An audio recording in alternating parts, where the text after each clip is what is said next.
At ngayon, dumako tayo sa ating pag-aaral ng salita ng Diyos.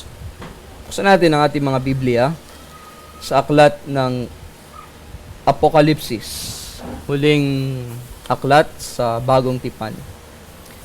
Dito sa Revelation, chapter 2, ang ating susing talata ay sa verse 18 hanggang 29. At yun na lamang po ang aking babasahin sa Revelation chapter 2, verse 18 to 29. Ganito ang sabi ng salita ng Diyos. At sa anghel ng iglesia sa Tiatira ay sulat mo, ang mga bagay na ito ay sinasabi ng anak ng Diyos na may mga matang gaya ng ningas ng apoy. At ang kanyang mga paa ay gaya ng tansong pinakintab. Alam ko ang iyong mga gawa, ang iyong pag-ibig, pananampalataya, paglilingkod at pagtitiis. At ang iyong mga huling gawa ay higit kaysa mga una. Ngunit ito ang hindi ko gusto laban sa iyo. Pinahintulutan mo ang babaeng si Jezebel, na tinatawag ang kanyang sarili na propeta at kanyang tinuturuan at nililin lang ang aking mga lingkod upang makiapid at kumain ng mga bagay na inihandog sa mga Diyos-Diyosan. Binigyan ko siya ng panahon upang makapagsisi, ngunit ayaw niyang magsisi sa kaniyang pakikiapid. Akin siyang iniraratay sa higaan, at ang mga nakikiapid sa kanya ay inihahagis ko sa malaking kapigatian, maliban na kung sila'y magsisi sa kanyang mga gawa. Papatayin ko ng salot ang kanyang mga anak, at malalaman ng lahat ng mga iglesia na ako ang sumisiyasat ng mga pag-iisip at ng mga puso, at bibigyan ko ang bawat isa sa inyo ng ayon sa inyong mga gawa. Subalit sinasabi ko sa inyo, sa iba na nasa Tiatira, sa mga hindi nagtataglay ng aral na ito, sa mga hindi natuto ng gaya ng sinasabi ng iba na mga malalalim na bagay ni Satanas, hindi ako naglalagay sa inyo ng ibang pabigat. Gayunmay, ang nasa inyo'y panghawakan ninyong matibay hanggang sa ako'y dumating. Sa bawat nagtatagumpay at tumutupad ng aking mga gawa hanggang sa wakas ay bibigyan ko ng pamamahala sa mga bansa, at sila'y pangungunahan niya sa pamamagitan ng isang pamalong bakal, gaya ng pagkadurog ng mga palayok.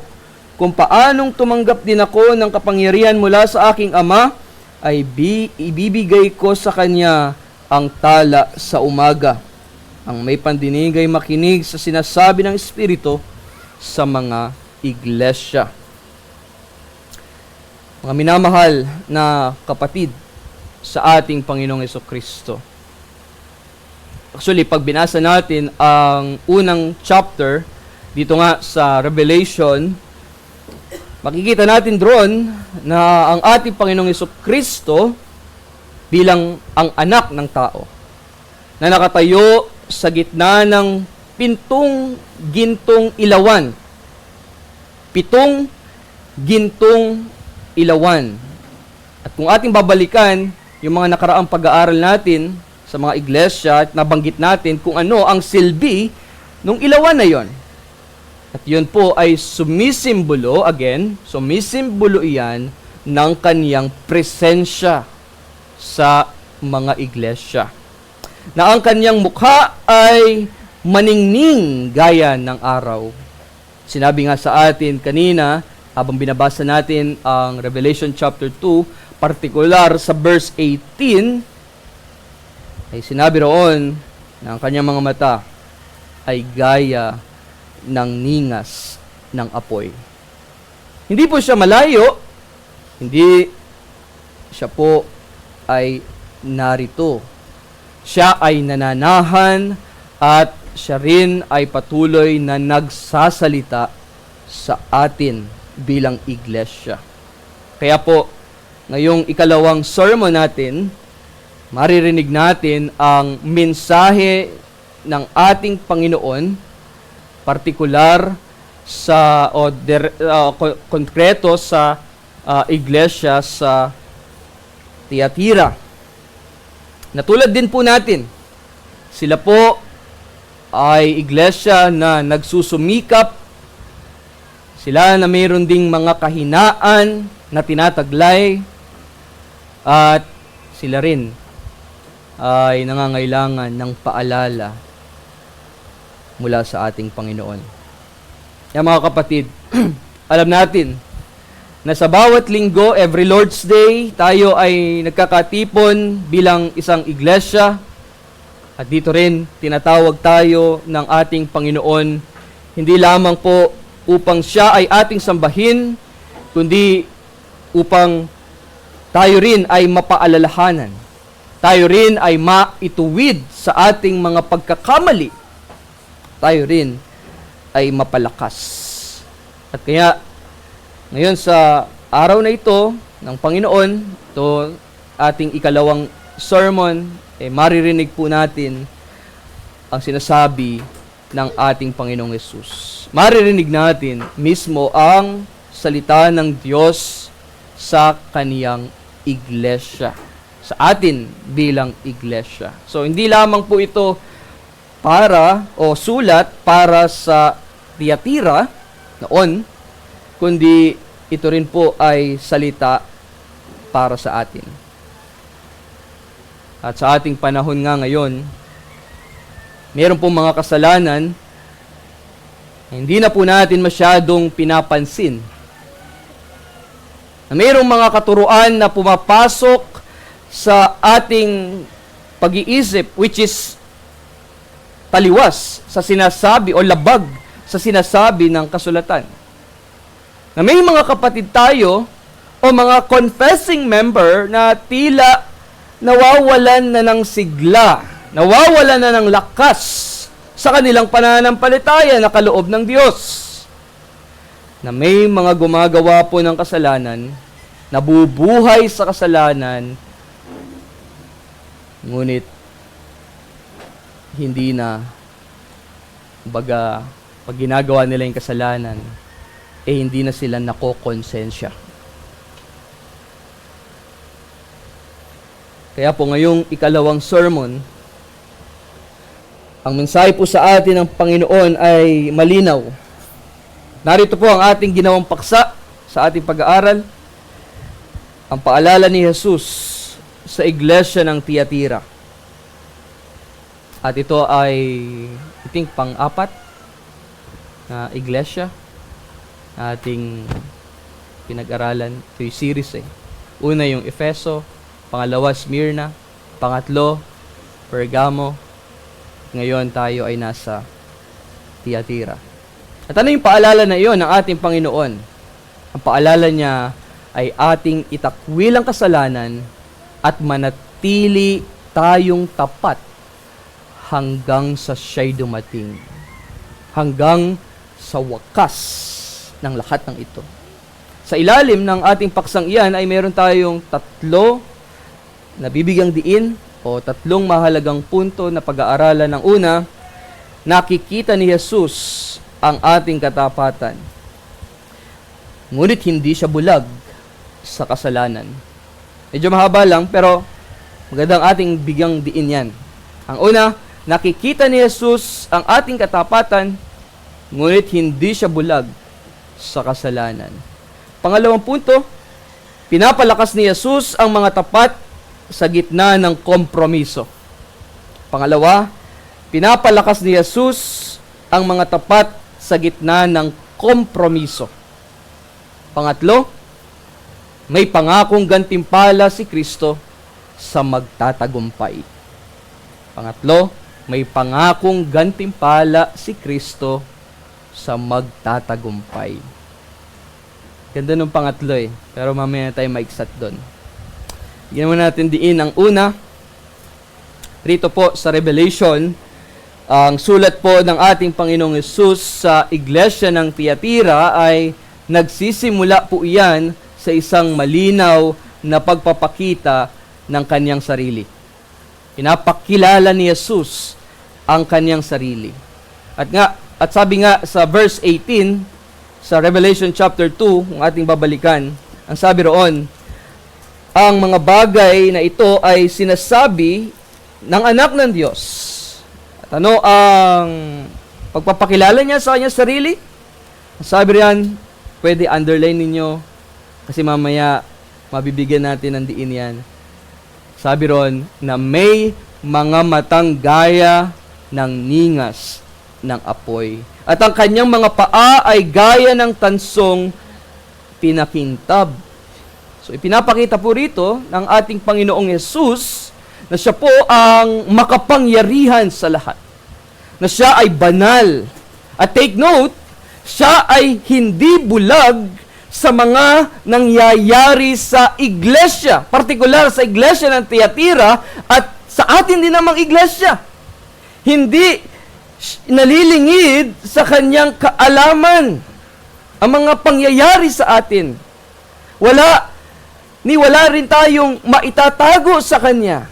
Kilala niya ang ating mga puso, alam niya kung ano ang ating motibo, alam niya ang ating mga iniisip, at alam rin niya kung ano ang ating mga ginagawa. Pwede mong itago yan sa katabi mo o sa kanino man, sa iyong magulang, sa iyong mga elders, sa iyong sa mga pastor, mga deacon. Pwede mo yan itago, pero sa Diyos, hindi mo yan maitatago. Sapagkat siya ang Diyos na nakakaalam ng lahat. At rito po, sa ating pag-aaral, mapapansin natin na hindi kaagad pagsaway ang ginawa riyan ng ating Panginoong Yesus. Hindi agad siya nanaway sa mga ginagawa ng iglesia sa Thyatira.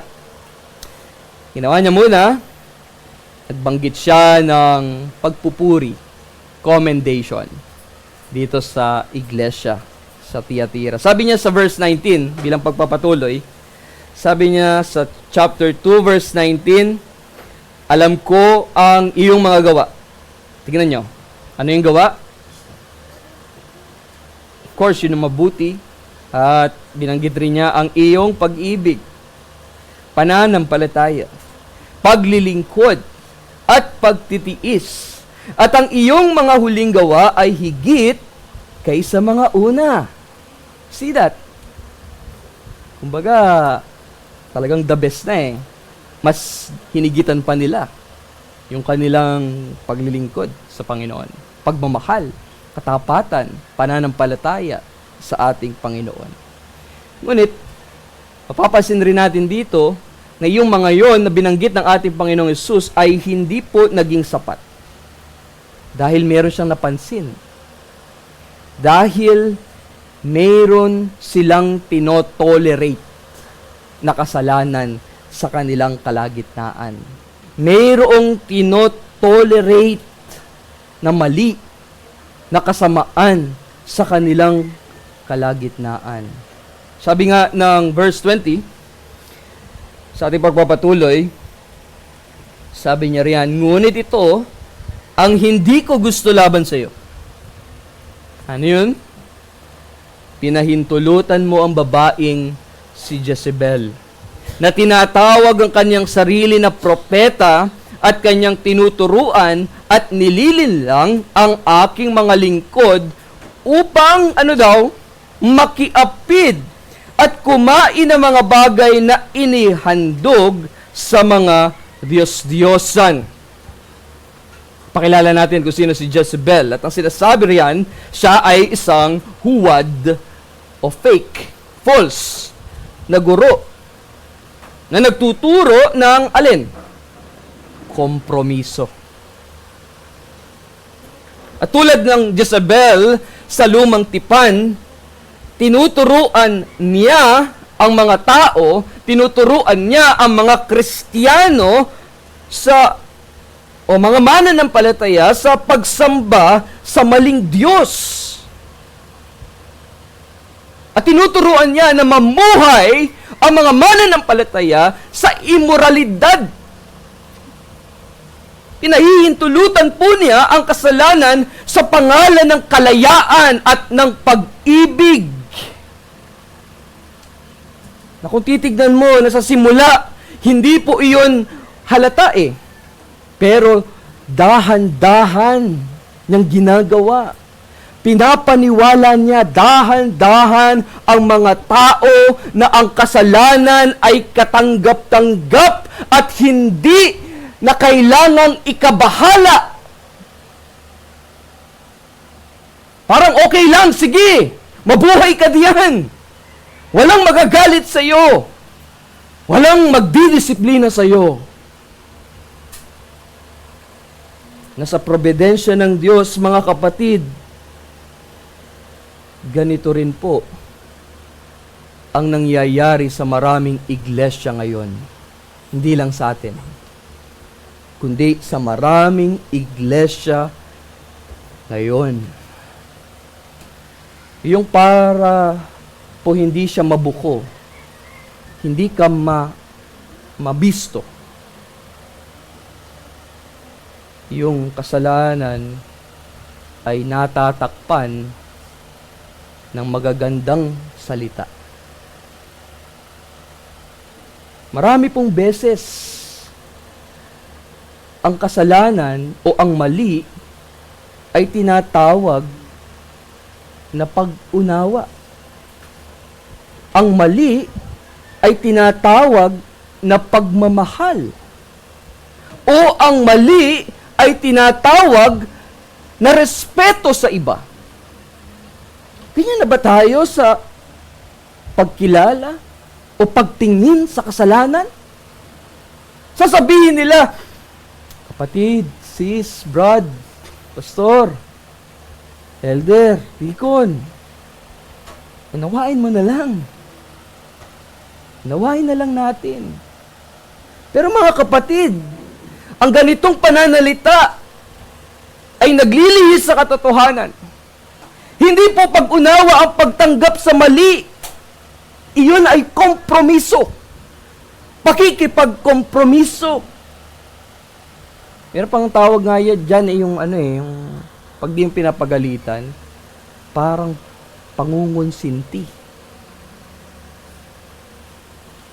sa kanyang ginagawang mali. May mga iglesia o miyembro ng iglesia o confessing member na nabubuhay sa kasalanan. At kung tutukuyin natin rito, tais ko rin na rin banggitin, may mga confessing member na ang kanilang relasyon magpartner, ang relasyon nila ay labas sa kasal. At sinasabi ng kasulatan, yun ay kasalanan ng pakikiapid. Fornication.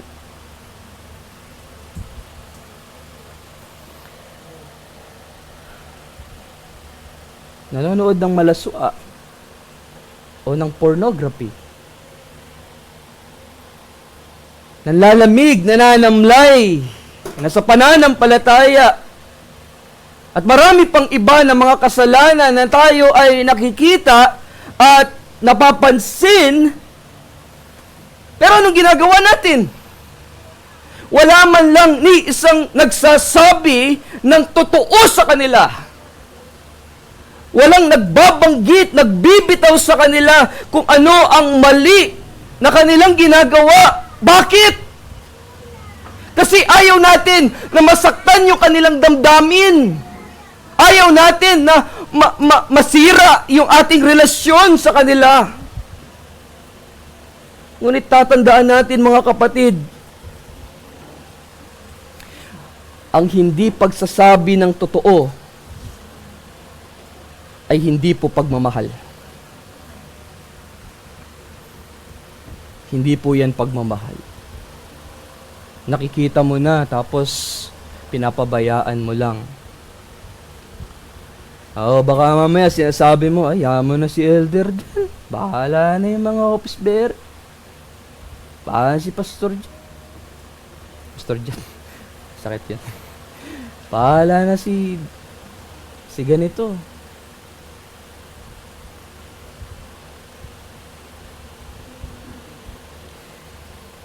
Hindi yun pagkakaisa. Actually, pagkakaisa yon sa kanyang pagbagsak. Huwag nating hayaan yung ating kapatid sa Panginoon ay malamig bumagsak sa pananampalataya. Dahil dito nauunawaan natin sa ating iglesia yung kahalagahan ng disiplina. At isa sa mga marka ng tunay na iglesia ay ang church discipline. Na kapag ang kapatid mo ay nagkasala, kausapin mo siya. Kung hindi makinig sa iyo, ayaw talikuran ang kasalanan, magsama ka ng isa o dalawa. Kung patuloy pa rin na nagkakasala, nabubuhay sa kasalanan, dalhin sa iglesia. Sinasabi nga ng Church Order of Dort, nasabi sa Articles 71 at 72, na ang disiplina, mga kapatid, ay para sa ikabubuti ng makasalanan. At para na rin sa kapurihan o kaluwalhatian ng ating Diyos. Dito po, tayo kumbaga ay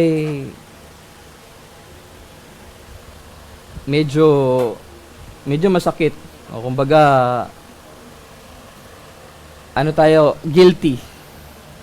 Tinamaan talaga tayo rito.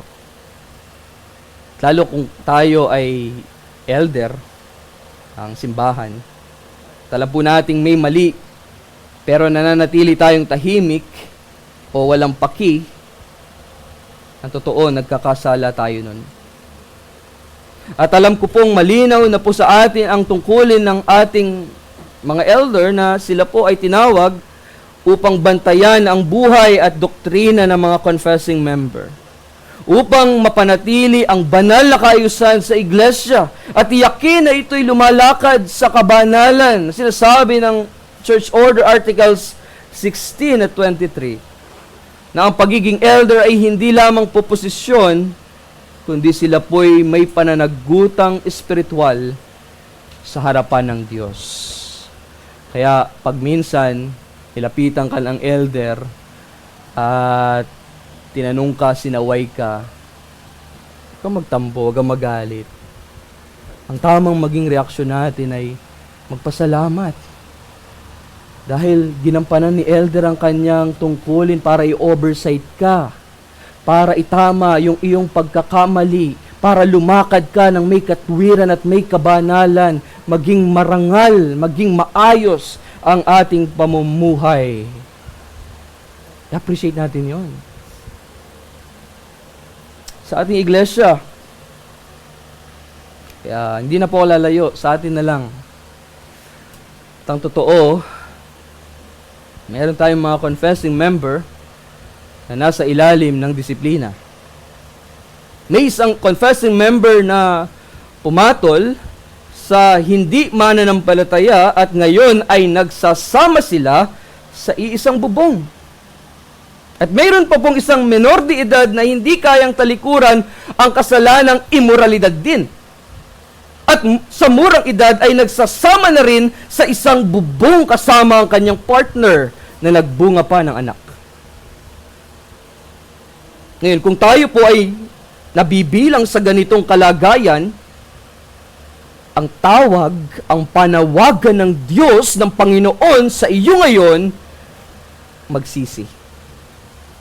Magsisi tayo ng ating kasalanan.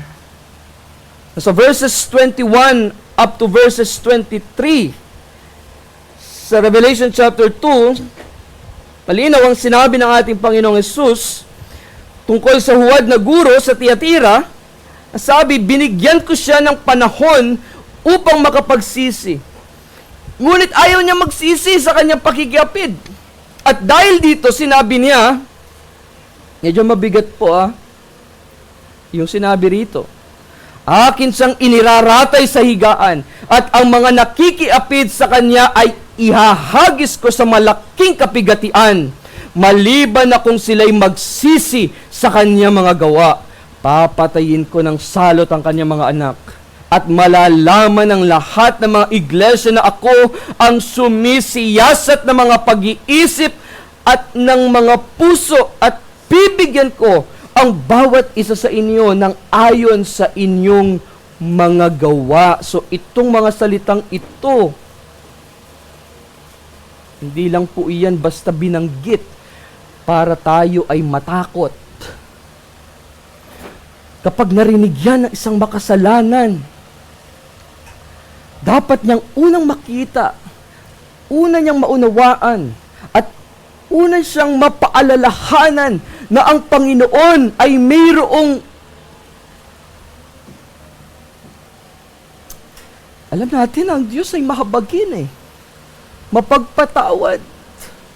Pero rito, inapakita sa atin, ipinapaunawa sa atin na ang Panginoon, yung kanyang kahabagan, yung kanyang pagpapatawad ay mayroong hangganan.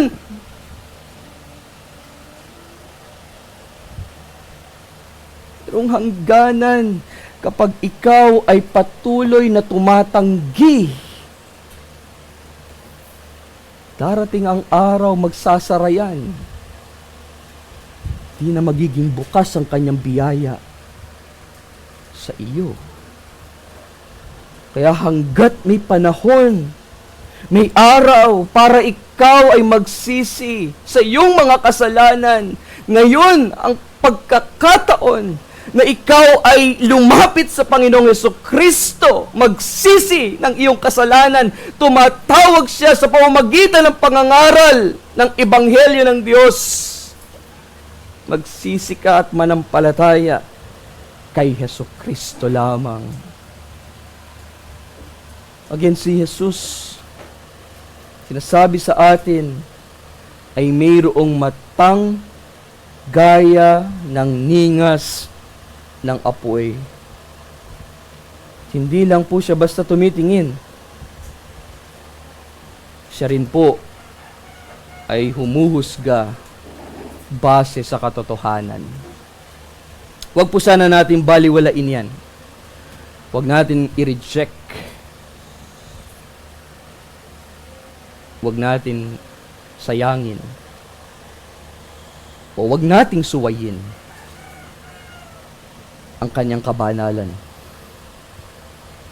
Pangalawa, sa ating pag-aaral,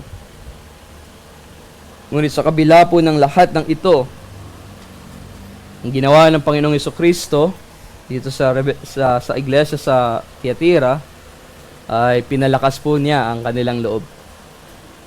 Sabi sa verses 24 hanggang verse 25, sabi niya ron, "Subalit sinasabi ko sa inyo, sa mga iba na nasa Tiatira, sa mga hindi nagtataglay ng aral na ito, sa mga hindi natuto ng gaya ng sinasabi ng iba, na mga malalalim na bagay ni Satanas, hindi ako naglalagay sa inyo ng ibang pabigat. Gayunmay ang nasa inyo'y," ano sabi?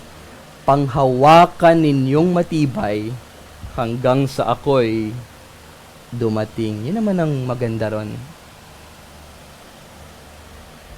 Na sinasabi ng Panginoon rito sa iglesia sa Tiatira, kung ikaw ay tapat ngayon, manatili ka doon. Sa atin, ikaw na miyembro ng iglesyang ito, isa ka sa confessing member, sinasabi niya sa iyo ngayon, kung ikaw ay tapat, manatili ka. Panghawakan mo.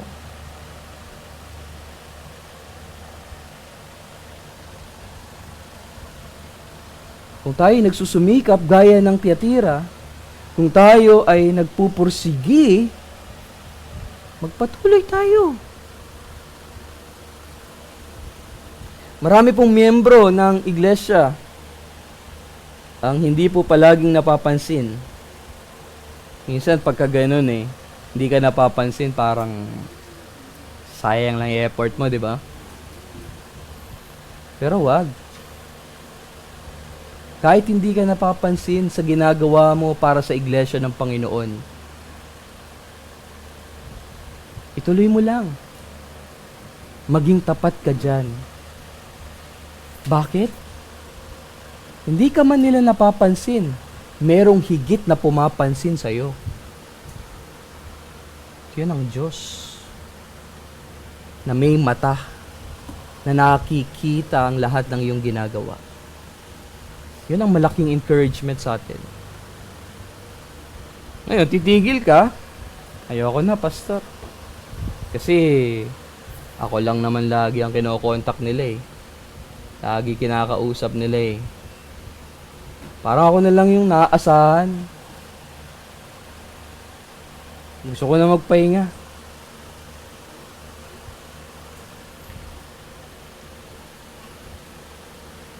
Baka manghina ka. Baka mapalayo ka.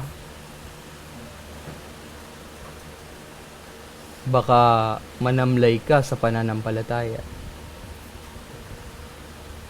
At sasabihin mo bandang huli, sana pala hindi ako nag-give up. Sana pala itinuloy ko. Sana pala nagpursigi ako. Nagsumikap ako.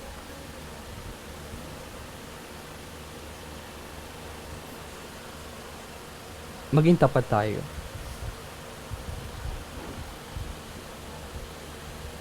Kahit di tayo napapansin. Pero nais kong pansinin, may mga member tayo na palagi silang nandito sa church. Mga galing pa ng San Juan, Malabon, Navotas. Kapag may Lord's Supper, nariyan ang mga taga Laguna. Nariyan ang mga kapatid natin sa Baseco. Meron ding medyo may kalayuan ng kanilang tirahan o tahanan dito sa ating church. Siguro mga 1 kilometer away yung layo.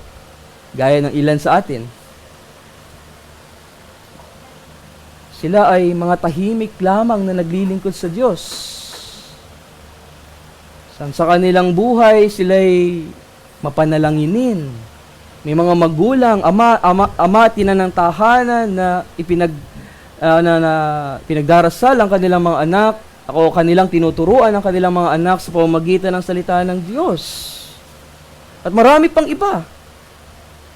Kaya tayo na magkakapatid kay Kristo, kayo na mga kapatid natin na ganito ang kanilang pamumuhay, kayo na mga confessing member na nagtatapat sa paglilingkod sa Panginoon, ang sinasabi sa inyo, sinasabi sa ating lahat, pinapalakas tayo ng Panginoon. Sinasabi niya sa kanyang mga salita, anak, panghawakan mo yan ng matibay hanggang sa ako'y dumating, sabi niya.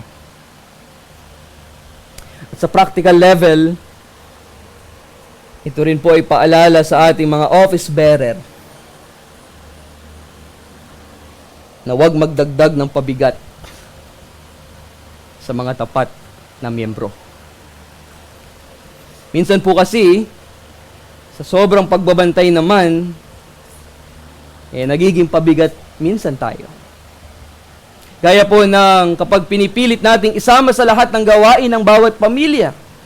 Kahit alam nating ang ilan ay mayroong maliliit na anak, may mga sakit, o may pinagdaraanan. Kapag naging ganito po ang naging habit natin, mawawala tayo sa sentro ng biyaya ng Diyos sa atin.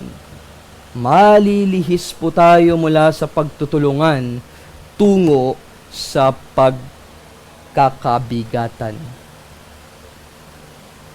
Hindi po lahat ng bagay kailangan gawin agad-agad. Dahil ang Panginoon, tandaan po sana natin, ay hindi naghahanap ng dami ng magagawa, kundi ng katapatan. Yun ang mahalaga. Baka dagdag tayo ng dagdag, pero nabibigatan na pala si kapatid. Imbis na matulungan natin pala siyang lumago, lumulubog pala siya. Ang tunay po na pagsunod kay Kristo ay hindi po para mapabilib o mapahanga sila sa iyo. kadalasan, kailangan mo lang maging tahimik na naninindigan. Tumatayo sa iyong pananampalataya. At minsan, ito po ay simpleng pagpili na tumanggi sa mga bagay na tila maliit pero kompromiso pala. Gaya ng pagpiling pumunta sa mall, magbakasyon, mag-reunion, o mag-celebrate sa araw ng linggo, imbis na unahin ang pagsamba kasama ang kapatid mo kay Kristo. Kapag inuuna po natin ang pansariling layaw, sa halip na ang paglago ng ating kaluluwa, dahan-dahan po tayong napapalayo niyan sa ating Panginoon, sa init ng ating pananampalataya sa Kanya. Ngayon, kung ikaw po ay member ng Women's Society, merong ginawang group chat ang mga kababaihan at nais ko lang din i-commend. Alam ko po na baka sa susunod na buwan o sa mga susunod na linggo ay magkakandak sila ng devotion. Di ba?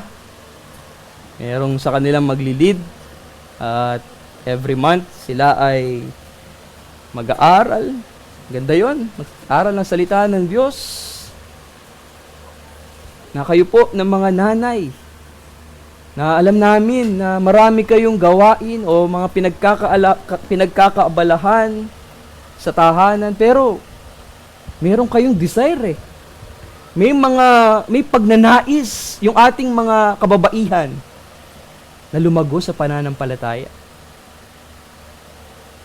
O kung ikaw po ay tatay na tapat sa iyong trabaho at tumutulong sa gawain ng iglesia, o kung ikaw ay miyembro na may maliit na negosyo, ngunit nananatiling tapat sa pagbibigay, paglilingkod at pagsunod sa araw ng Panginoon, o kung ikaw ay kabataan na tapat sa disiplina ng pananampalataya at tumatanggi sa tukso ng mundo, sa magulong mundong ito, marami pang iba, kayo po na aming mga kapatid kay Kristo, kayo na mga tapat kay Kristo, ngayon ay kinikilala at pinapalakas niya tayo. Pinapalakas at kinikilala bilang mahahalagang bahagi ng kanyang iglesia. Mahalaga ka. Kung isa ka sa confessing member ng Bulacan, mahalagang bahagi ka sa iglesia ng Diyos. At ang pangatlo, sa huli, may pangako po ang Panginoon sa verses 26 to 28.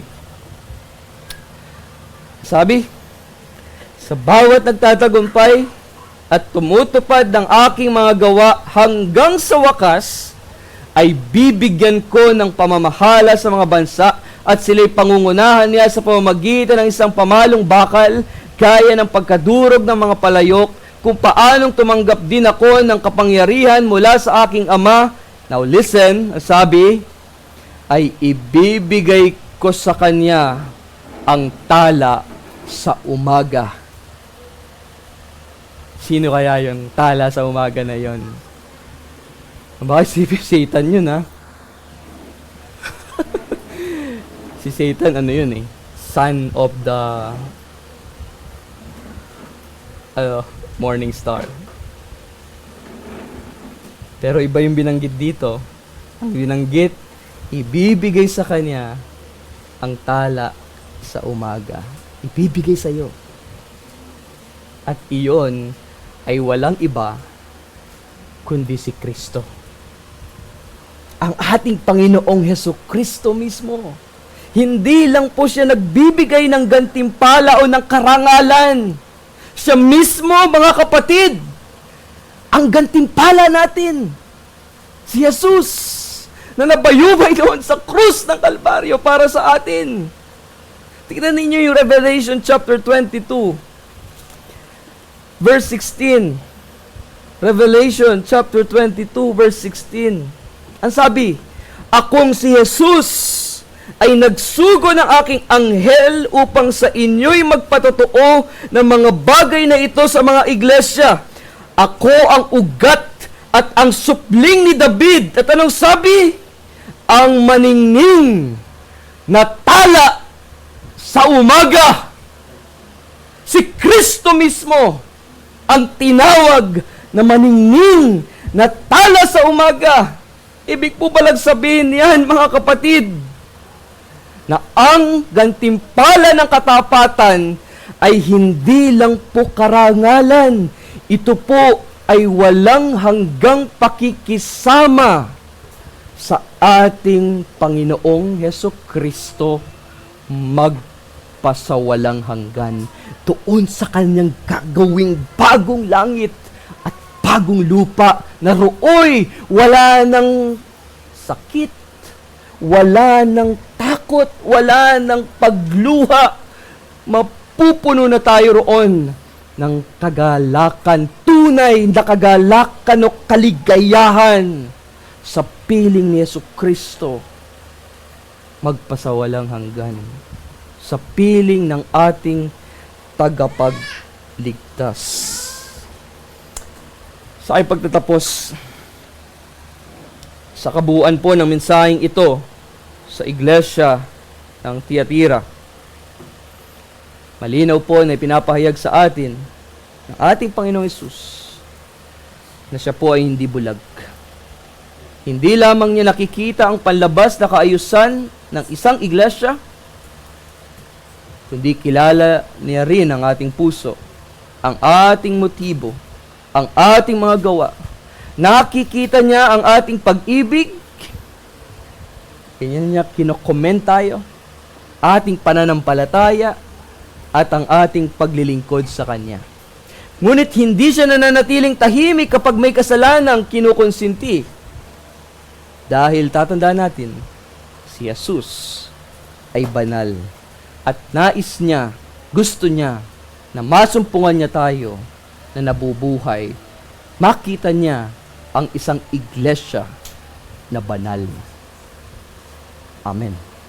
Tayo manalangin sa Diyos. Ang makapangyarihan naming Diyos, aming Ama na nasa langit, Ikaw ay aming pinupuri sa mensaheng ito na aming narinig. Minsan pa kami napaalalahanan na kami bilang iglesia ay marapat na masumpungan mo na nabubuhay ng may kabanalan. Patawarin kami sa lahat ng aming mga pagkakasala. Papakumbaba kami sa lahat ng ito. At ngayon, nakita namin, O Diyos, ang tama, ang dapat naming lakaran ay manatili kami, O Diyos, na maging tapat kami sa aming pag-ibig, sa aming pananampalataya, sa aming paglilingkod sa iyo hanggang sa ikaw ay dumating. Patuloy niyo pong ipaalala sa amin ang iyong pangako.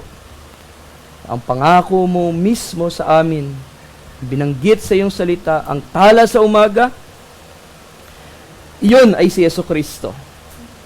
Na siya'y aming makakasama, makikita ng mukhaan pagdating namin sa iyong kaharian.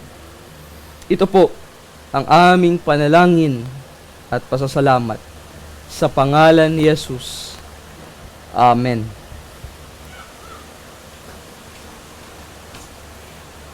Magkaloob tayo muli sa ating Panginoon.